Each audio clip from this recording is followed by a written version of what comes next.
Labdien visiem klātesošajiem un arī tie, kuri ir attālināti. Jā, es pastāstīšu par dizainu, kas attaisno mērķus. Un mums ir arī akreditēta testēšanas laboratorija, kur mēs testējam materiālu un to iepakojumu. Un mums ir daudz dažādas atziņas. Un tad pirmā tāda diagramma, ko mēs gribam parādīt, ir par to, ka LIFE projekta ietvaros Latvijas Biozinātņu un tehnoloģiju universitātes 2023. gada veikts pētījums par to, kāda polimēra mums vispār ir Latvijā novietot tirgu. Un tad mēs redzam ļoti daudz visādas tās krāsiņas, kur ir gan zilas, zaļas, kur ir gan LDP, gan HDP, gan PET, gan papīrs, gan polistirols un viss kaut kas cits. Tad tieši Nordic Plasts koncentrējās, varētu teikt, uz tādu lielāko daļu, kas ir LDPE, HDPE un PP, jeb kas ir gandrīz 33% no Latvijā, tāda iepakojuma kopuma. Un mēs ražojam daudz dažādas gala produktus, kur lielākā daļa tas ir no plēves iepakojumam.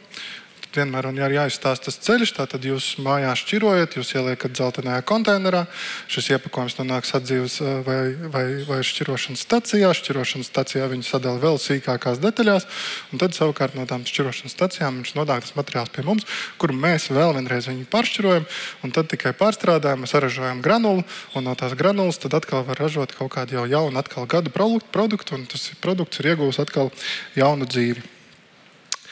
Tādā ļoti ātrā skrējienā. Par to iepakojumu, apjomu, kas mums Latvijā palielinās, tad mēs ļoti labi redzam to trendu, kas saistībā notika Latvijā 2024. gadā, kad bija izmaiņas likumdošanā un ļoti daudz vairāk šis iepakojums sāka nonākt pie mums uz pārstrādes. Pirms tam tas bija tāds diezgan izaicinošs pasākums, un mūsu tā prognoze, ka 2025. gadā mēs gandrīz 13,000 tonnas šo plasmas iepakojumu saņemsim uz pārstrādi. Un līdz ar to arī nāk tāda ēnas puse, jo tas pieaugums ir gandrīz 2 lielāks nekā parasti. Savukārt visu to, ko mēs saražojam, mēs arī eksportējam 98% uz visu Eiropu. Tagad mums arī klāt ir nākus Āzija, bet tikai 2% mums paliek Latvijā. Kas, diemžēl, ir nedaudz bēdīgi, jo tā, plasmas ražošanas industrija mums Latvijā nav attīstīta. Piemēram, ja mēs skatāmies uz tiem pašiem mūsu kaimiņiem, kā vienmēr mums gribās salīdzināties, tad Lietuvai diezgan pamatīgi tā plasmas ražošanas industrija ir saglabājusies, un viņi attīstās, un tāpat skaitā mēs ļoti daudz pārdodam tieši uz Lietuvu. Satunojos. Jā, galvenā izaicinājuma materiāla pārstrādē, ka to, ko mēs sastopamies, ir tas, ka tā materiāla, jo tas materiāls paliek vairāk, tā materiāla kvalitāte paliek arvien sliktāk. Tas nozīmē, ka mums ir jādomā un jāuzlabo ražošanas process. Mums arī ir jāskatās ļoti cītīgi līdzi, kas mums tur galā sanāk, jo arī tas, lai no tā gala produkta kaut ko foršu saražot, ir ļoti jāsako līdzi tam pašam gala produktam. Tāpat tas arī jāskatās visu laiku, vai tur sanāk tā ekonomiskā dzīvotspēja, vai to ir vērts darīt vai nav. Un arī regulējuma prasības, kas arī ļoti bieži mums šobrīd mainās. Un, jā, Dievs dod, kad viņas arī izpildīsies. Ja mēs skatāmies uz Nordic Plast, tad mēs ļoti arī tam tā pakāpeniski esam skatījušies tam līdzi. Mēs esam jau paredzējuši to, ka tas materiāls kļūs vairāk, viņš kļūs netīrāks, un mēs esam investējuši gandrīz 3 miljonus eiro rūpnīcas modernizācijā un plānojam investēt vēl. Ja viss izdosies, mēs paaugstinām ražošanas jaudas, un mēs tieši koncentrējamies uz to, ka tas izēju materiāls paliks ar vien sliktāks, un mums ir jāspēj no tās katras plasmasiņas dabūt ārā to derīgo materiālu, lai mēs viņu varētu pārstrādāt un būt pēc iespējas mazāk šo zudumu. Tad mums tāds jaunums ir, kas nav jau īsti gadu jaunums, bet mums ir arī laboratorija, kur Latvijā LIFE projekta ietvarās kopā ar Varam un Latvijas Zaļo punktā ir ieviesta akreditēta polimēra testēšanas laboratorija tieši mūsu rūpnīcā. Un ar to mērķi, ka mēs veicinām iepakojumu pārstrādājumu Latvijā, un mēs testējam HDP, LDP un polipropilēna paraugus. Cevišķi uzsvaru to, kas jau šobrīd ir vai nu saražot Latvijā un novietot tirgu, lai mēs varētu saprast, vai viņi ir pārstrādājami vai īsti nav pārstrādājami. Un tad mēs ilgu laiku esam veikuši tos testus, un tie rezultāti ir sekojoši, ka 69% no tiem materiāliem, ko mēs esam notestējuši, viņi ir pārstrādājami, un 31% ir nepārstrādājami. Tātad tā ir diezgan liela proporcija ar tiem materiāliem, kur nav pārstrādājami.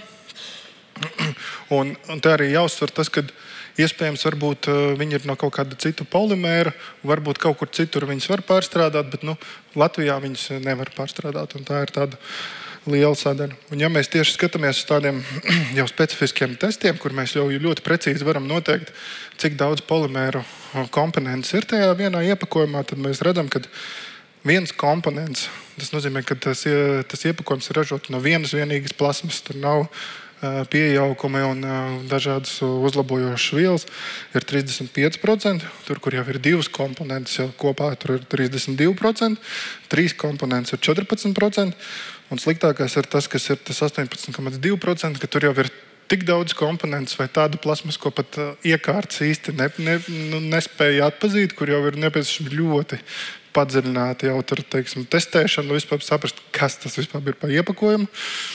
Un tas ir diezgan liels, 20%, tas ir diezgan liels daudzums. Un tas, kas visvairāk ietekmē to pārstrādi, ir tas, ka etiķetes un marķējums, ķīmiskās līmes un krāsvielas apgrūtina pārstrādi. Citreiz tur tas iepakojums ir tā nolīmēts, vai tā pati etiķete ir tā uzlīmēta uz to pudeli, ka tu viņu gribēdams ar roku nevar noplēst nost. Un tas pats arī rodās pārstrādes procesā. Viņi ir grūti atmazgāt nost. Līdz ar to tā etiķete paliek pie tā plasmas iepakojuma, arī tad, kad mēs viņu pārstrādājam. Un tad, kad mēs viņu pārstrādājam, tad var rasties brāķis, jo vienkārši mēs nespējam apdalīt to iepakojumu. Tā ir ļoti tāda svarīga lieta. Tad vēl tāda lieta, kad infrastruktūras ierobežojumi teorētiski pārstrādājums ir, bet ne Latvijā un tuvējos reģionos, vai arī tas iepakojuma apjoms ir ļoti, ļoti, ļoti niecīgs. Mums atnest tur kaut kādu maizes klaipa paraudziņu, ja, kur viņi iepako kaut kādu maizes klaipiņu. Tas apjoms ir uz tādu kopēju fondu ļoti niecīgs. Un viņš ir ražots no nepārstrādājuma materiāla. Tad ir jautājums, ko ar viņu darīt. Un arī tam pašam ražotājam ir tāda dilema, vai viņam vispār bija jēgas kaut ko mainīt. Tad viņam būs jāmaksā nodoklis. Bet tajā pašā laikā viņš var mēģināt atrast kaut kur, kur pateiks, ka jā, viņu var pārstrādāt. Un tas, diemžēl, mums tā kā vēl iet cauri, bet faktiski tas iepakojums nav pārstrādājums. Labā ziņa, ka tas iepakojuma apjoms ir maziņš.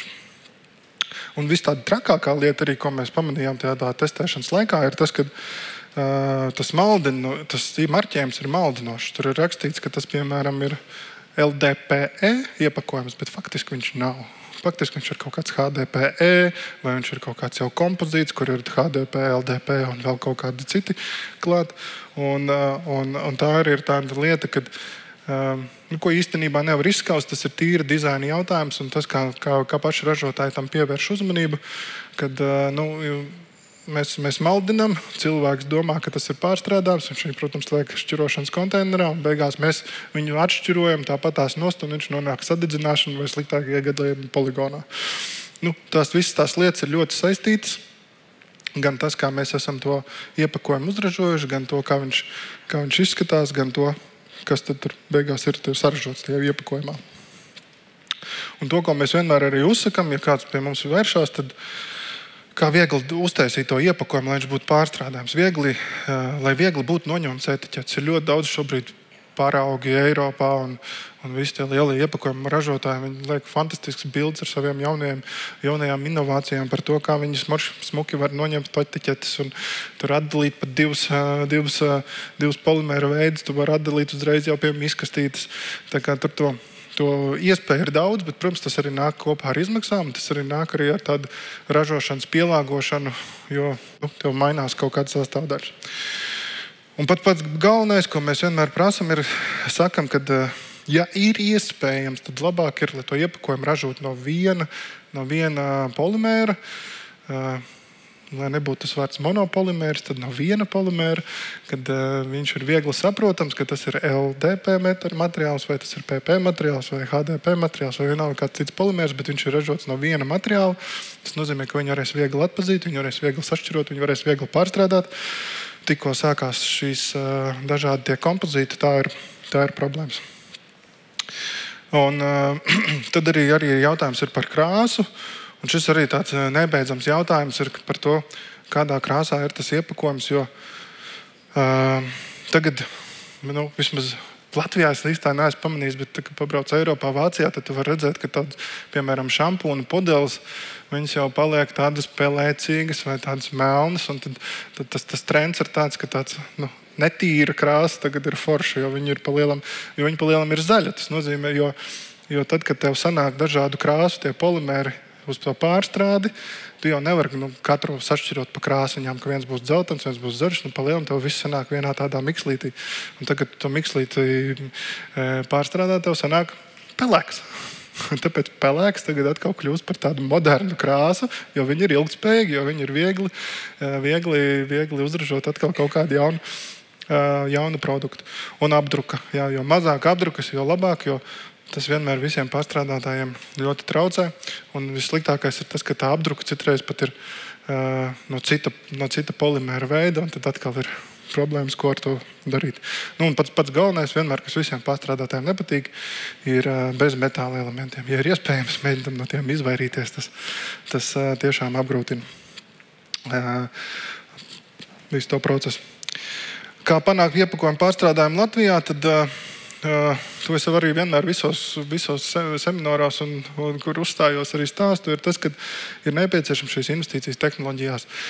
Mums diemžēl, es teiktu, ka mums ir ļoti laba jau tā savākšanas infrastruktūra. Es domāju, ka gandrīz jebkurš iedzīvotājs var pasūtot pie sava operatora, dabūt kādu vienu konteineru, viņš grib pie savas mājas, un viņam ir iespēja, to šķirošanu. Droši vien vēl ir, kur to uzlabot, bet es teiktu, ka kopumā mums ir diezgan labi šis izdarīts, bet mums manuprāt, ir ļoti slikts tas nākamais posms, kas ir, kad to visu iepakojumu savāc, viņš ir jāved uz kādu šķirošanas staciju, kur viņu šķirot. Un šīs šķirošanas stacijas, diemžēl, mums Latvijā ir ļoti maz, un tādas modernas ir vēl mazāk. Un tas arī nozīmē to, ka mums ir grūti atgūt pēc iespējas vairāk šo iepakojumu apakaļ, lai viņš nenonāk poligonā. Un 2035. gads, ka mums tikai 10% būs jānoglabā, tas būs ļoti, ļoti liels izaicinājums, ja mums šī infrastruktūra nebūs. Jo, tādiem pārstrādātājiem viņiem ir, es teiktu, nosacīt vieglāk pielāgoties. Ja tas apjoms ir, tur atliek pieliek kaut kādas iekārtas klāt, viņiem ir vieglāk, tās jaudas pacelt. Bet šķirošanas infrastruktūra, tas ir kaut kas, kas tev ir jābūvē no jauna, un tas parasti prasa kaut kāds, kā minimums 2 gadus. Tad arī par pašu to iepakojumu dizainu, tas, ko jau es minēju iepriekš, tas ir ļoti, ļoti svarīgs punkts, kad, jo mēs vienmērīgāk tos iepakojumus ražosim, vēlams no viena iepakojuma, no viena polimēra veida, tad arī tā pārstrādājumiem būs daudz labāk. Un arī pat šī tirgus kontrole, ko jau es minēju, kad, manuprāt, visiem šiem iepakojumiem, kas tiek novietot Latvijas tirgu, viņiem būtu jāiziet cauri akreditētajai laboratorijai, kur viņiem būtu jāpasaka, vai tiešām viņš ir pārstrādājams vai nav. Man ļoti nepatīk šobrīd likumā tā piebilde par to, ka, ja kāds pārstrādātājs saka, ka viņu var paņemt, tad viņu var paņemt pārstrādi, un tas ieskaitās. Tas īsti tā, manuprāt, godīgi nav, jo tur ir tiešām mums uzņēmumā strādā ļoti liels speciālists, kur iegulda daudz laika un tiešām skatās, vai tiešām to iepakojumu var pārstrādāt vai nevar pārstrādāt.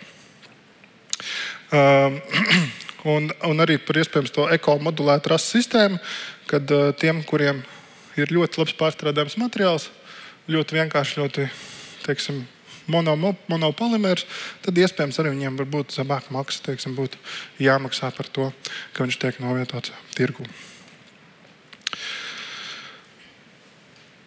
Un, tas galvenais noslēguma message ir tāds, ka pārstrādes rūpnīcas atzinums, mūsu atzinums ir tas, ka šiem atzinumiem par to, vai polimērs ir pārstrādājums vai nav pārstrādājums, būtu jānāk tieši no akreditētām laboratorijas testēšanas rezultātiem. Un tas varētu būt viens no galvenajiem vai pats galvenais kritērijs, pēc kura mēs vispār varam mērīties. lai nebūtu turpmāk mums pārpratumu. Un tad mazu reklāmu par to mūsu laboratoriju kā tādu. Tātad ceļš Latvijas zaļā punkta klientiem. Visi var nest savus iepakojumus no savām ražotnēm, ko jūs ražojat vai novietojat tirgu. Varat nest HDP, LDP un polipropilēna iepakojumus. Katrs tests aizņem aptuveni 15 dienas. Mēs noteiksim, vai viņš ir pārstrādājams vai nav pārstrādājams. Ir specifiski mūsu ražotnē. Un, ja mēs redzēsim, ka viņš ir daudz maz kaut kur citur arī pārstrādājams, tad mēs arī tādu iedosim. Un šī testēšana notiek bez maksas LIFE projekta ietvaros. Un arī, ja jums gribās redzēt, kā tā laboratorija izskatās un kā tur ties polimērus testē un kādas tur visādas līknes parādās. Un pēc kā tur to speciālisti var noteikt, vai tur ir viens vai otrs polimērs, tad jūs droši arī varat pieteikties ekskursijai, rakstot uz e-pasta, kas ir uz ekrāna. Un ar to arī būs viss. Paldies! Un pārvēršam plasmas jaunās iespējās.